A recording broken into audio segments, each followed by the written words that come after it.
Thank you. Wonderful episode of Weird and Wonderful. Wonderful second quarter in the Garden. Halliburton to Miles Turner. Miles Turner's had an okay series, bro.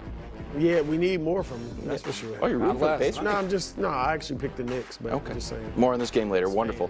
Yankees hosting the Astros. You know, when we talk about exit velocity, sometimes you can't quite tell. Like, oh, how hard was that? This one, you can. Almost 120 miles an hour. It's the second hottest or hardest hit in the 2 years. What hardest hardest? What are you saying? I was waiting forever or 2 years? So it's the hardest hit ball this year. Yeah.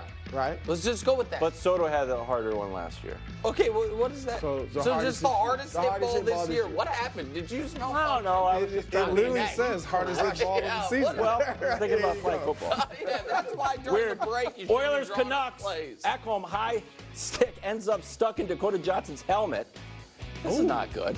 Then he ends up trying to get it back. Could be dangerous. You think? He's like, dude, your stick is in my helmet. Get this thing out of here.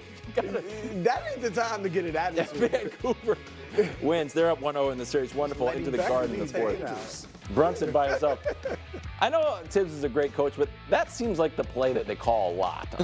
Just, hey, how would you take it from the elbow and make something happen? Ends the night with 26. And final wonderful Brewers Royals. Yeah, buddy. Tonight on FS1, check out the next face of baseball. Bobby Wood Jr., red hot Kansas City Royals. Look at that. That's the upset Brewers fan. Oh, yeah. Royals 22-16. That's he weird. caught Wonderful. the ball. Give it back. Get out of here. What do you want him to give it back to? One of the little kids who's rooting for the right team. Come to Kansas City, root for the Brewers. All right, Kansas City. Little kind of tougher news here. Yeah. Kansas City hosting veteran wide receiver Zay Jones for a visit. This on the heels of a Dallas Morning News report that Rashee Rice is now a suspect in a nightclub assault in Dallas.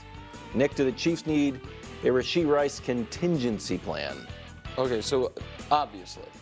So let me just, if people, because there was an update to this story literally today. So everybody obviously knows about the drag racing that he seems to have admitted to and is awaiting some type of punishment from the criminal justice system and the league. He's now alleged Monday night to have, now some witnesses say it was just a verbal altercation, but the allegation is that he hit a photographer in the side of the face. And the allegation today, when you hear photographer, I think most people think like paparazzi taking pictures, they push a camera. The allegation today is not that. It's that he texted him, said, come back to the club. When the guy came back, he hit him. So it's just an allegation. There hasn't even been a charge.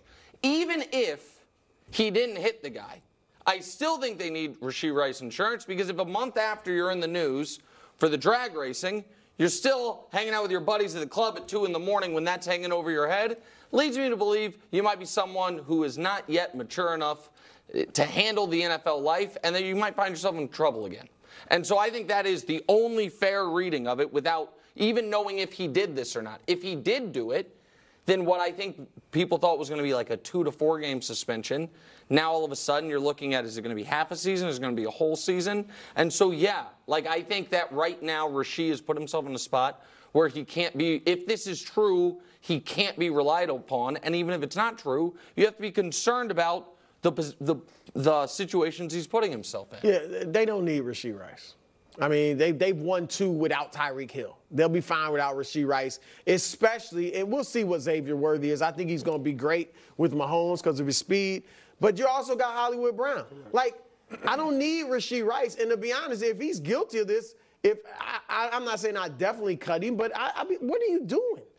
Like, they're going to be fine without Rashee Rice. He's blowing what has been a great opportunity for him because of some foolish behavior, allegedly, in this second instance. So, yeah, they'll be fine. Yeah, I'm not as quick to, like, get rid of him and say they don't need him. He will be great, especially based on what we saw him turning into last year. I thought he was an These other player. 2 can't be as good as him, or if not better? What I'm saying is he was a valuable piece of why they won and were able to win. I'm not saying that they can't win without him. Do they need insurance? Absolutely. When a guy has repeat offender, allegedly, but been in the news for things outside of football, absolutely get insurance. And Zay, if this happens to be a guy that they go to, Zay Jones, I would love that.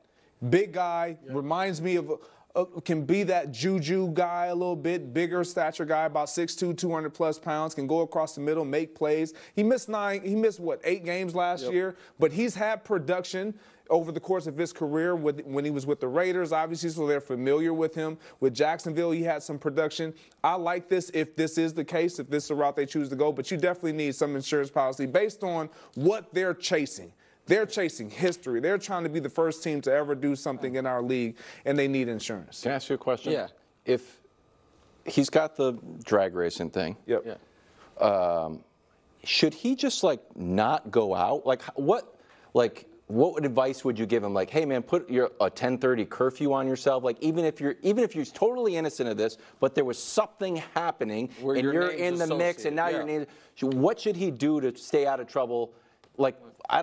Stay with the guy that's right behind you in the screen. That's it. Commit your off season to training and being with that. Yeah, guy. so that's, if I may, that's the part of this, and I am not a scold. I am someone that made some terrible mistakes when I was this guy's age, and I can't imagine if I was famous and rich at the time what I would have done.